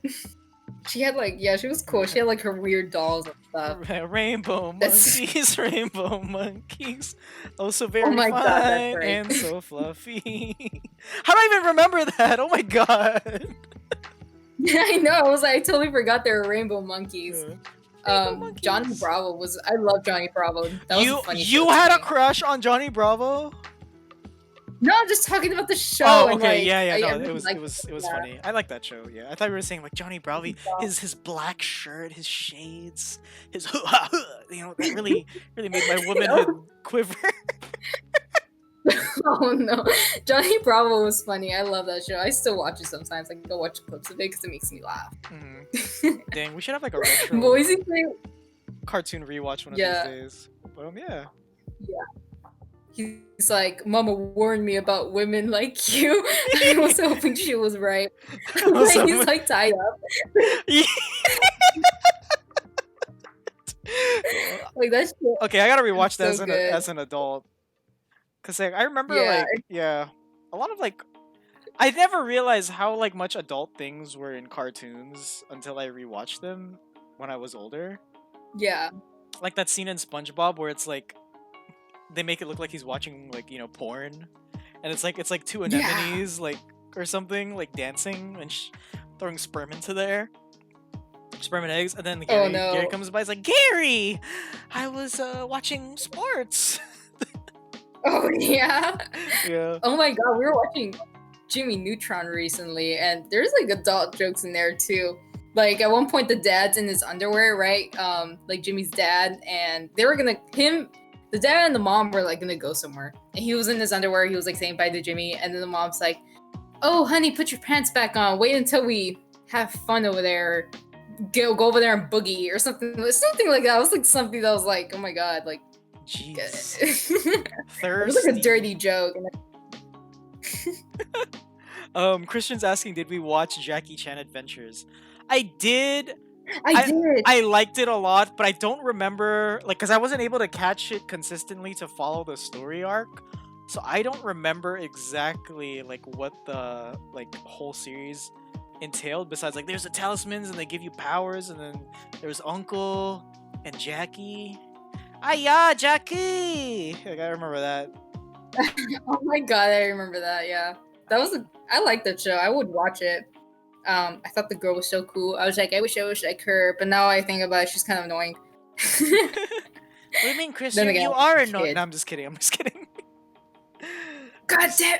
I'm just kidding. But Yeah, that's interesting. I like that show. That reminds me of what's that show called? What's that show called? The American Dragon. I was recently watching. Oh, that. Jake Long. Yeah, I was watching that too pretty recently. They butchered the art so much. They butchered it. Okay, Like, controversial. I kind of like the season 2 art style. no, see, the people looked fine. The dragons, the grandpa dragon in the first season, like his dragon form was so cool looking. He actually looked like a dragon. And then, like, I forgot, it was season 2 when they changed it. When they changed it, he has the face of a human. He has the grandpa It's like more face, rounded, yeah. Yeah, and I was like, what is this? He has a human face? He has a human, like, if you look up pictures, it's terrible. I remember, like, I can't. I don't know, man. Rose became hotter between season 1 and 2. I'm just saying, man. It's like, really? Because I heard they tried to make her not as hot, or what? I'm trying to remember. Hell no, she became way better in season 2. I remember my 10-year-old like brain, like genetic memories coming back to me, where I was like, you know, I'd be like, she's kind of hot. I heard several reasons why they changed it, but I just hated the way they changed the dragons, man. After that, the dragons looked pretty lame. The sister dragon had like ponytails before; she had like more of a dragon face, and freaking Jake Long's is the worst. He's supposed to, because I think he's half white, right? He's like yeah, half white, half Japanese. Chinese. His dad's white. He's Chinese.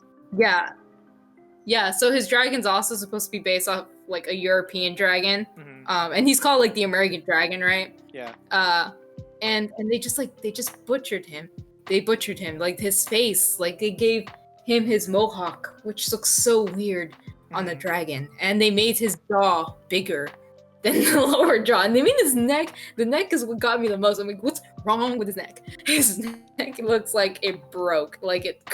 Like that's fair, I guess. I heard that they wanted to redo it because they got a new art director and he didn't like any of like the old like what do you call this, art assets or like, you know, original design concepts. So he had them change everything, right? Which is, I heard several reasons for it. There was like several reasons I heard. One of them was like changing it to save money, you know, like, which is one of the things I understand the most. The second one was they wanted to make him look more immature. They thought his other dragon form looked too mature, if that made sense. Like, oh, he has so much experience with a dragon, you know? I mean, come on, he looks cool. And he's supposed to be based off of European. And then another version, or another reason I heard was that since Rose and him were getting more into a relationship, and apparently this is coming from, like, the actor himself, like the one who played Jake Long. Dante Basco? Kuya Dante? The reason... Yeah. Like, he told someone that the reason why they changed it is because since they were going into a relationship, they looked too much like kids. And they said that that's too weird that they look too much like kids, that they need to change it so they could look more like adultish or like mature, so they could be in a relationship. Those are all the reasons I heard. I just don't know why they had to change the dragons themselves or like stray too far from what they originally looked, you know? Like, there's a way you could change the art style, like, to make it easier to animate without straying too far from it, you know? Like, I don't know. Terrible. Yeah, I mean, like, you know, series generally have like their own art evolution, but No, I see what you mean. In your opinion, like what series recently has like your favorite like art style, like Western or like Asian, like Eastern? Hmm. You know what? I know I dissed on Gumball because they did have that what was it, cow arts art style for Gumball and Darwin. But I love the way that they like animate like everything. Like there's like so many different animation styles in it, you know? I think Like I mean, so I didn't want to say this, but I cool. freaking love Gumball. Actually, like, unironically, I think it's super funny. It is funny. It is a really great show. Like it's not just for like kids. It's not like the guy who made Gumball, like he knows what he's doing, you know? Yeah. Like There's like and that I seen the process. uh-huh. Oh, say I would say there was like an episode about fan fiction that made me laugh, and like there was this one girl in school who drew like yeah. Gumball and the goldfish kid in a relationship. I thought that was super stupid and funny. Dude, those were actual fan art. Like Oh, they actually? picked up DeviantArt. Yeah, like they went to DeviantArt and you can see like the inspiration they got from it. Like it can't be an exact copy, right? But it like they changed like the color to like purple or something. But it's basically the one from DeviantArt. If you go to like the DeviantArt page, people are like, "Oh my god, dude, your art is on Gumball. Your art is on Gumball," and like it's like they use actual art. Like it's hilarious. That's funny. I love that. I love that episode.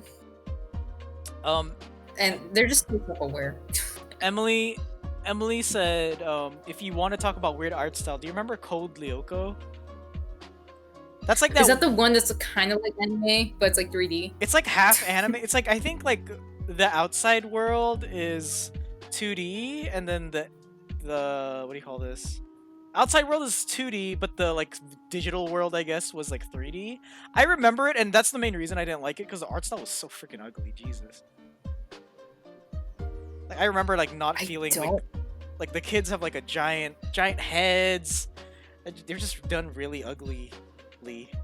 That was my cousin used to watch that. I didn't really know what it was about. I don't remember how the outside looked different. I don't remember that part, but I did see like the way the characters looked, and that kind of turned me off. Yeah. I was like, you guys look so weird. You guys look like I don't like it, and that's why I never watched it. I do know what you're talking about though. Haven't heard that name in years. They have a 6 head. They have a 6 head. This art looks amazing. Ooh. But yeah, I'm trying to think of another weird art style. Oh, ew, there's fucking... Okay, sorry, there's freaking... the Cartoon Network shows. Some of them were like terrible. There was a moment where they were having Cartoon Network shows that just looked absolutely like it was mental disgusting. There was one called like the detective. It was like a detective. It was like a dumb detective cartoon. Like it wasn't even about detective. It was like the detective boys or the detective guys. And I don't remember this. Gross. What was it about? Wait. Can you see my stream? Can you see my stream? I can. Yeah, I can see your stream. Problem solvers. Wait. Is it this one? The one where he looks like this and he's like, he has like, no, he doesn't have his eyes like that. He has like eyes like this, and he's no, those are gross. Wait. That's disgusting. What are you drawing on my stream? He has like lips like this. And he has like that. Do you remember? Does anyone remember that? I don't remember this. What year did this come out? Wait, you do remember this or you don't remember this? I don't. I remember there was a point in my life where I just stopped watching Cartoon Network and I was just watching anime. So that might have come out during that like time period. Well, mainly just because I just wanted to watch a lot of anime. Look, there's a guy that looked like this. Oh crap, no. They had like this big eyeball thing going on. I hated it. Mm-hmm. They had like something like this, and he was like, I wonder if I'm doing a pretty good job on this. I can't tell. I want to see after. This is just like the CalArt style. No, but he did. He had like lips like fuck. I'm doing a really bad job on this. This looks terrible. It looks even worse, actually. I think this is like an upgrade. You're fine. You have to look it up. You have to look it up to see it because it's like disgusting. Problem solvers. That's what it's called. All right. I'll look it up. Remember? Cartoon Network. Oh yeah, the live action crap they had on there. Like I saw it. I think I was like at that point I was like in high school, right? And I was just like, "The hell's this? You know, this is not what I want to see on cartoon. It's called Cartoon Network, not live action network. You know, that's probably also one of the main reasons why I just started watching like way more anime. Speaking of anime, okay, so basically, this is something I've heard from like all my friends who have gone to art school, and how like much is anime hated in art school. I know the students generally love it, but like I know like the professors like don't encourage it, like to use it as an influence. Yeah. There are actually professors, I guess, you know, sometimes there's like professors who are really hip and stuff and like anime, and they do appreciate it.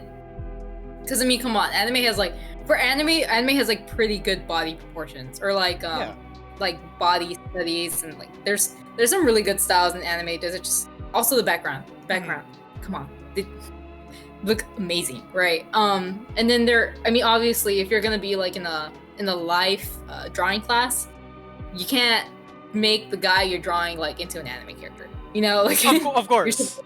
You're there to like learn anatomy and muscles. So I think the people who are like really life drawing professors, like those are the ones that are kind of like, hey, you shouldn't draw anime in your sketches, right? Like this is like an anatomy class, learn anatomy. While anime is like pretty good with like proportions, it's not completely accurate to like realism. And you know, realism does help build up to that, you know. So there's like professors like that, and I'm trying to think what else. Sometimes there are people who are like it for like style and stuff. There are people who draw anime style, I think, in my like Viz department, and they do like a really good job, and I don't see really anyone complaining about it. I haven't heard of any professors specifically who like complain about anime art. Maybe except when it's like for a project or something. But I think it's getting better. I think it's getting better than like the way it was before. Acceptance wise, you know. For sure. Okay, that's what I was wondering, because like one of my friends, she's an art teacher, and she was like teaching you know, basic, you know, anatomy and stuff. But yeah, I guess this doesn't count as anime. But freaking, oh, thank you, Skink of Death, for the kind comment. But she had one student who would not stop drawing her Sonic OCs. Ooh. And she was like, okay, we're learning human anatomy. Why are you drawing Sonic the Hedgehog? But what's up? You know what? Good conversation starter. I was actually gonna, because like when I wanted to make like a YouTube channel, and this was one of my discussions. I was gonna discuss and talk about like the Sonic art. I think it's perfectly fine that someone who wants to be an artist, specifically maybe for cartoons, to practice using Sonic. Like that was what my video was gonna be about. It was gonna be about the history of like Sonic and character design. Because Sonic, if you like look closely, Sonic has really good character designs. For one, the design is really easy to draw, so it's more recognizable. Like I'm pretty sure like I'm able to like draw a Sonic character right now without like me too. At a reference. Let's both draw Sonic like super quick. Go. Yeah. Oh crap, we're gonna draw Sonic. Okay, so.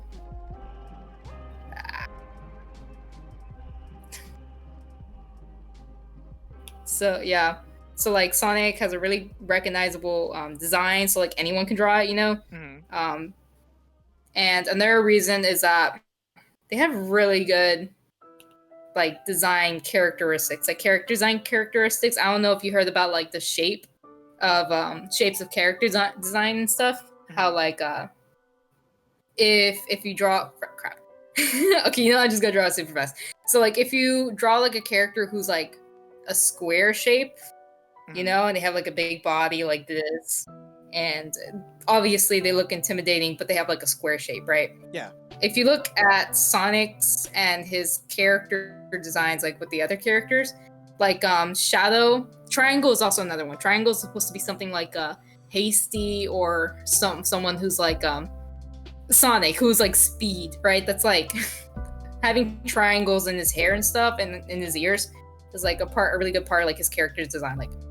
Like having triangles as his head, that's like part of his character's design. Also his shoes. I noticed that every single shoe in like the Sonic universe has like is basically their character. So Shadow has like really cubed shoes like that. They're like boxy because he's supposed to be a strong character, you know, like a strong character who's probably evil, you know, but Yeah, but he also has triangle features. He's a good guy. Triangle also, yeah. Triangle also represents evil. Circles represent, you know, like characters who are soft, characters who are kind. If you look at Tails' shoes, his shoes are like circular like that, like this, and they're like circular. So he's supposed to be like a kind character. Sonic shoes look like this. Crap. Yeah. So and that's supposed to represent a character who's like fast. And I think it's perfectly fine for people who want to learn to draw and learn character design to draw Sonic OCs, and it helps a lot with learning to draw character design. That's like super interesting advice. Yeah, I actually I have footage of the Sonic characters, like what's the word, like Sonic, the video I wanted to do. I have footage of like me recreating one of my old OCs, and it's such a stupid OC name. He's a wolf, and his name's Wolf, right? That's his name, Wolf. So he's supposed to be Wolf the Wolf. Wolf the Wolf. Yeah, you're like, so creative, Chris. He's like Moon. Yeah, and I redid the style and like how the official like Sonic art is supposed to look. Like I redid it in that. Let me see if I can find it. I'm gonna end the stream real quick, and then I'm gonna share it again once I find the picture. Okay. Because like I have like a folder. I have a folder of like what I was gonna do like with the YouTube video. And I have like that. I have like pictures. Oh, this was recent then. Yeah, this was like 2 years ago. I made the folder like 2 years ago. Okay, I thought this was gonna be like some kind of like project from like, I don't know, like last week or something. It wasn't a project for school. You're like, yeah. It was just something I thought about. I was like, I was so bored during quarantine. I was gonna talk about Sonic and OC making. Okay, I found it. I'm gonna share my screen again. Share. Whoopsies, that was my camera. Start broadcast. Okay. I don't know if anyone see my oh look, I actually have like pictures here. Oh, that's really cool. Like there's Sonic shapes. Yeah. So he has a lot of triangles in it. There's barely any squares. Here's Shadows. He has a lot of triangles because he's supposed to be like, you know, an evil character. Look at this tuft of fur right here. You know, his body shape. Look at his shoes, square looking shoes. I don't know if I did Tails. That's right. Easygoing plus active. That was Sonic's. And tough and hostile. That's Shadow the Hedgehog's. Oh, and I did sketches of their shoes to like figure out the style, and then I input it into my character shoes. So these are my character shoes. Where's the character? Here he is. Damn. Wait. Can you zoom out a little bit? Oh no. Okay. I'm gonna zoom out like this. Wow, he's so hot. I'm just kidding. No, I see what you mean though. That's cool. I'm gonna see if I think I have a picture of him before. That's, you know what? Here he is, but it's a video. I don't know if you could see him. I can see it. Gone. Okay. Oh, look, there he is. Actually. Oh my god, cold. Why Sonichu there? Oh my god. Yeah, this is my thumbnail I was gonna put for YouTube. I really worked on this, huh?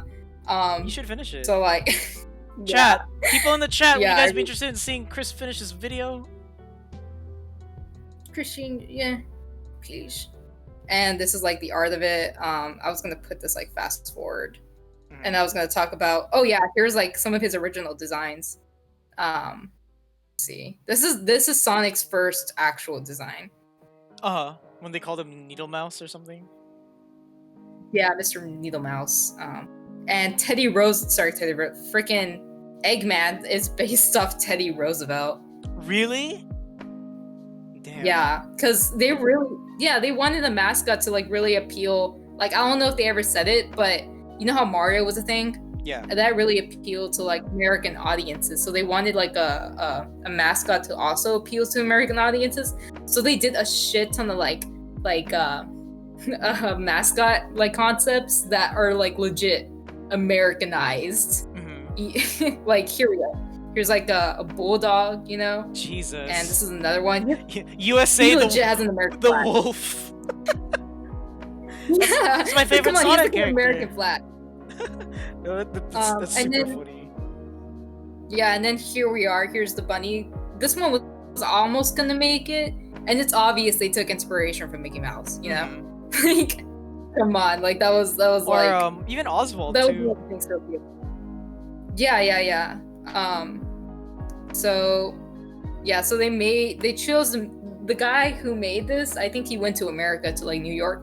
And he did surveys like on Sonic, like this one that he drew, and the bunny, and he's like, which one do you guys like better? And they like the Sonic one better because it was more neutral.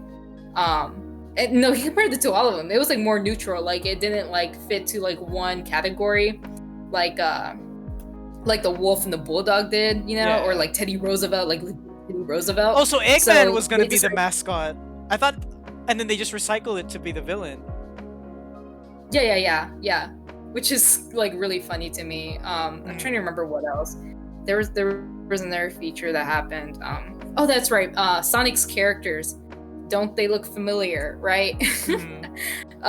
Blue, red, white. Also his shoes. Yeah. They really trying to go for the American audience. Yeah, they did, because that's where all the money was. Like, people in America were like buying out like the games and stuff, and apparently his shoes are based off Michael Jackson's album, like his coloration of the shoes. Like, for some reason, I forgot what album it was, but that was a weird fact I found out. I was like, that's strange. Yeah, I mean, especially because, you know, Michael Jackson did the whole Bad album too, or he did the soundtrack for Sonic 3. It was bad. I think it was bad. I think that's what they based it off. They based the music off of like Michael Jackson's Bad album, and then Michael Jackson came to work on Sonic 3, which is crazy. But he didn't want to be credited because he didn't like the music. He thought it was bad. So, no, please don't credit me. Yeah, just don't credit me. Just say like one of your guys did it. I'm like, okay. But yeah, no, that's my old Sonic. Chris, I didn't know you were. My old Sonic. I knew you liked Sonic, but I didn't know you're so passionate about it. You know what? I would watch that show, the one that's like, gotta go fast. And I watched Sonic Underground as well. Yeah. So I watched the shows a lot, because I think they emphasized the art style more at the time than like what the games did. And look, my character has a freaking gun. He had a gun. I obviously removed it, right? You're so edgy. He also had pants, because I was like, oh no, he can't be naked. And then I'm like, nah, dude, all the guys are naked. And he has a scar, you know, too. Did he cuss? Obviously, he's supposed to have a scar. He needs to cuss. Yeah, he did cuss. Where those damn chaos emeralds. Damn it, I should have read that. And like his hair, he had like a headband. He has like a ponytail too. I inspired this from like, remember that Sonic game where he turns into a werewolf? Yeah, Sonic Unleashed. Or werewolf. Yeah, Sonic Unleashed. So that's how his design is like based off like his hands and stuff. Because he's, you know, the wolf. So that was like fun. It was a fun thing I did. Why didn't you finish it? I forgot. Maybe I suck at editing, and I tried editing, and I think I lost progress, and I was like, I don't care anymore. That's fair. Yeah. But it's sad because I did all this, and for what? I mean, you can still work on it now. I don't think there's a video out there yet. I don't think anyone's gonna make a video after watching this stream. Like, I should make a video about the Sonic, you know, fan art community. There's like one person right now who's like writing down everything. Write this down. The design philosophy of Sonic the Hedgehog. Let's go, baby. Wait, you know what? Do you remember when the Sonic movie came out or was gonna come out? Yeah, the I original cut. remember seeing, yeah, yeah, I remember seeing someone kind of having like a similar topic, like the live action one, Mhm. and they came out with a video kind of like with a similar topic of what I was gonna talk about, which is like sad. Like they talked about the whole history of like Sonic and stuff, and I was like, shit, I should have done mine before, huh? That Like could they have talk been about Teddy me. Roosevelt. Yeah. Yeah, it should have been me. I mean, Chris, in an alternate universe, you're like YouTube famous, so yeah, I could ask for your autograph right now, Just for this one video. just for this one video. Just for that one. But yeah, dang, that's super cool. Would you say that like, I don't know, would you say Sonic is like a major influence for your work? I used to draw Sonic fan art, not as often as my sister did. I'm trying to think what really, you know what? I would draw a lot of cats because of that book series, Warrior Cats. Oh my, see, you were one of those people who's like really into like, you had your Warrior Cats OC, and like, you were just going ham on the Warrior Cats, like, you know, like, representation. You were repping Warrior Cats pretty much. I was, and like it was fun, but I do think that was one of the factors that helped me draw more. Just I drew cats, but they were like anime looking cats, you know, they're like cartoon cats, and that also helped with character design. I think it's Sonic, you know. I drew dinosaurs. Maybe they weren't as good as they are now, right? But I did draw them. Okay, Chris, I have a confession. Yeah. Okay, so my earliest comic work, when I was like 9 years old, right, was Sonic the Hedgehog fan comics. Yeah, oh my god! Wait, what? Is it like? Is it like Sonic Chew? Were you like his dad? No, I'm not Chris Chan. Jesus Christ. No, freaking okay. Okay, I'm a Sonic fan. I'm like low key about it, but I'm a Sonic fan. I don't really like the 3D era of Sonic, but I love like the classic Genesis up until like Adventure 2. That was my favorite era of like Sonic. Like Adventure is probably my favorite Sonic game, right? And freaking I would draw like all of these like, and I would fill out like complete like 50 to like 100-page notebooks with like these really crappily drawn comics of like, oh no, Sonic, Eggman stole the Chaos Emeralds again, and then we gotta assemble the squad, and it would always be that kind of story every time. It was that and Final Fantasy were like my biggest like loves as a kid, right? Oh my god. And freaking I think I did a crossover once where I put myself, my OC, into Final Fantasy. And I'd get with the girls from Final Fantasy, and then I'd fight I'd fight Sephiroth. Yeah, no, I mean, when you're a kid and you think you can draw, right, and you feel happy about what you draw, art is like a sandbox for your adventures. You know what I mean? Because you can visualize what you want, the story you want to tell. It's like different from toys, because I don't have a toy of myself, but I can draw myself going on a date with Tifa from FF7. You know what I mean? I think it's pretty normal for people who were artists or are artists to have fanfics or self-inserts, and I think that's perfectly fine. Yeah. You practice the art style anyways. I think I was also gonna mention that in my video. It's like it's fine if you practice art styles of like shows, like you're learning at least. Yeah, of course. I mean, it's all about learning about how your influence was thinking about the decisions they make when they did like why did they draw like this character this way? What does it say about the character? How does it inform the story? Yeah. Maybe give your character a cape because you're mysterious. I know. Yeah, exactly. So I think that's pretty okay, and I think it's fine, and it's fine to like look back and just remember that it probably helped you. It helped build your character today. Like your character helped you build character. It feels weird because I stopped drawing for like a long time.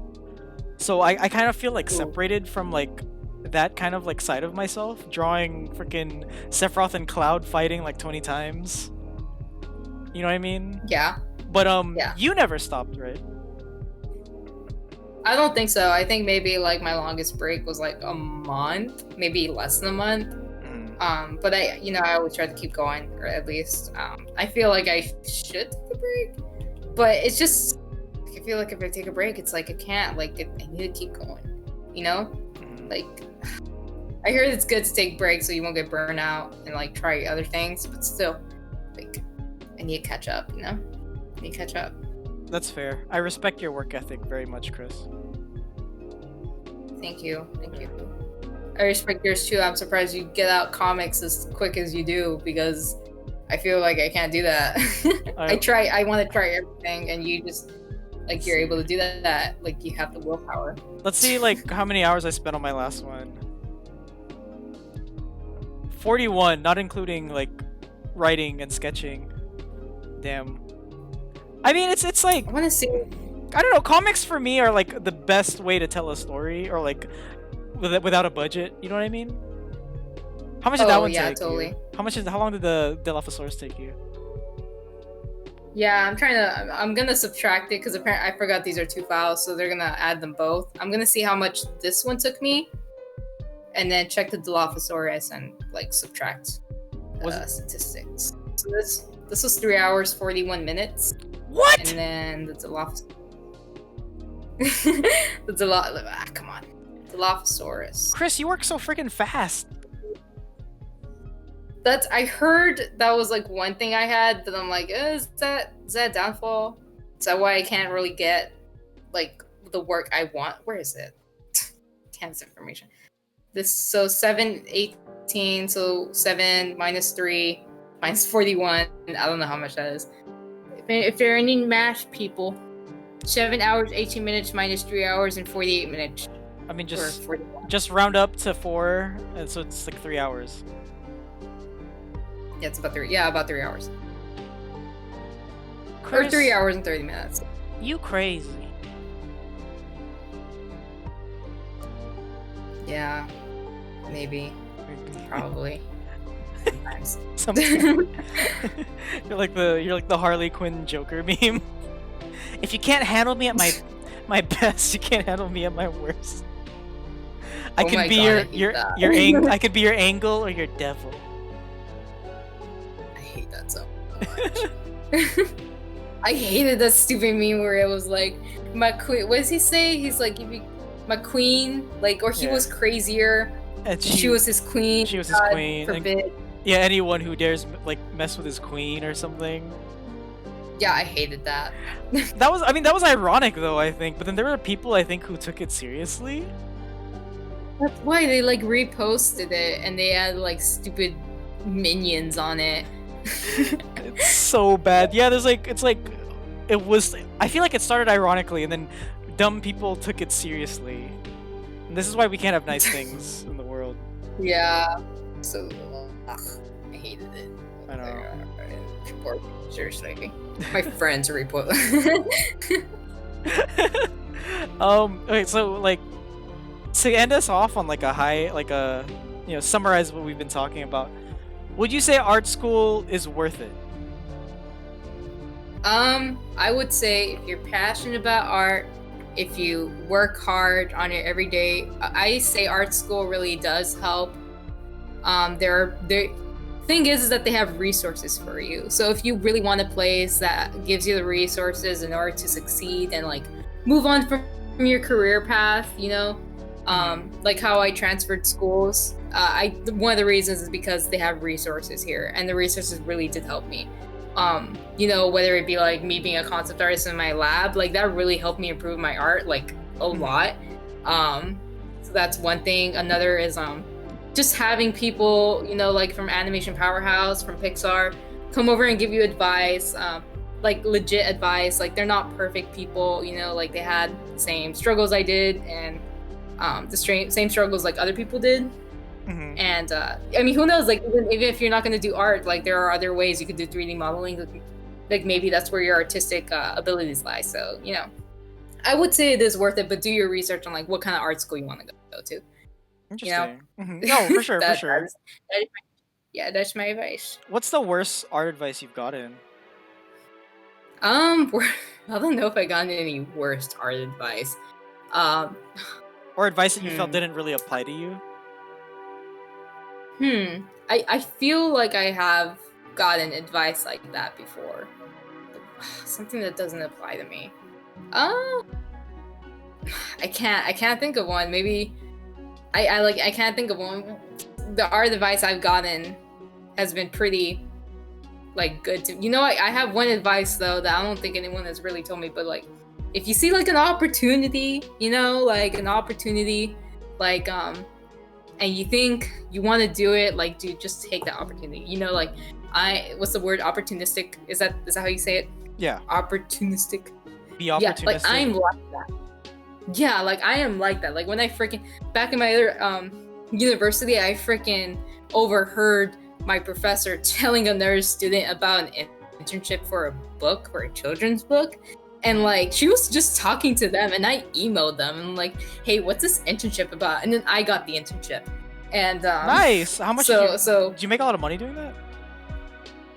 No, it was just an internship. I just wanted it for the experience. I wanted like to dip my feet and stuff. But you know what? Because of that experience I had, I was able to get my job for like the concept art. Also, that YouTube channel Psych to Go. I don't know if anyone knows it, but like Psych to Go is like a YouTube. Yeah, they have like over 1 million followers. I remember I emailed them too. Because like I see like all their animation styles. I'm like, I wonder if they just hire people. So I like emailed them too, and I'm like, hey, are you hiring? And they were like, yeah, we're hiring. And so like I did like a test for them. I managed to get in. They gave me money per video. And also, and that's another reason why like that YouTube thing. Another reason why I got my job for like concept art, because I had the internship experience and I also had the YouTube experience. And the reason why I got the concept art job is because I was in an elevator. I saw the flyer. I was like talking with my boyfriend. Like, I don't know if I'm gonna do it. I don't know if I want to do it. But I was like, maybe I should. And I did it because I wanted the opportunity to do it. And that's so just like if you see opportunities, dude, if you want to do it, like go ask, email them, like email. Grab opportunity, buy the balls, and just go for it. Essentially. Yeah, pretty much. Yeah. So just very much be for sure. Just take the opportunity, Yeah, no. And I don't think anyone has really told me that, but that's my advice to anyone. Just take it. And I feel like, just to add to that, even if you don't have an opportunity, you just still have to like try and set goals for yourself every day. Like what I've been doing like a lot lately is like I'll have like on my desktop I have like a sticky note and it says what to draw today. And I've been really mainly just working on like figure drawing. So I said like do 1 page, just figure drawing, stylized figure drawing, and you're in like like a style that I want to draw in, right? And I think that's really helped me improve because like I have like a direction and I can see my improvement very slowly. Yeah, that's a pretty good thing to have. I feel like maybe I should do something like that as well. I mean, if you're not busy. Because I don't really have. Yeah, but I mean maybe for like an hour do this, an hour do that every day. Because I do draw every day, but I don't have like a goal. I just kind of hope for the best or whatever I'm doing. I mean, it's working for you. I mean, that's just what I feel like what's working for me right now, especially. But yeah. I think it has been working. What time is it? Yeah. Anyway, Chris, is there any like closing remarks you'd like to give before we bounce? Try your best. Try your best. Try your best. My friends are my power. Okay, so thank you everyone. Thank you everyone for coming by for this session of the podcast. Chris, how can people reach you? They can message me on Instagram. They can, I think, never mind, I don't think I have my email on there. No, you can message me on Instagram. I check it. I check my DMs. Unless you're like a bot that adds me to a group. No, I don't. I delete you. I delete you. All right, cool. Yeah. Do you have you don't have a Twitter, right? Yeah, but I don't really use it. I might like make another Twitter or restart it or something. But if you want to follow me there, then do it, and maybe I'll go back. Okay. All right, guys. Well, anyway, it's kind of toxic. That's an understatement. Yeah. So thank you everyone for watching. Yeah. Until next time, I'll be streaming again on Wednesday, and then we're gonna have another fun podcast episode next Sunday. Bye, everyone. Goodbye.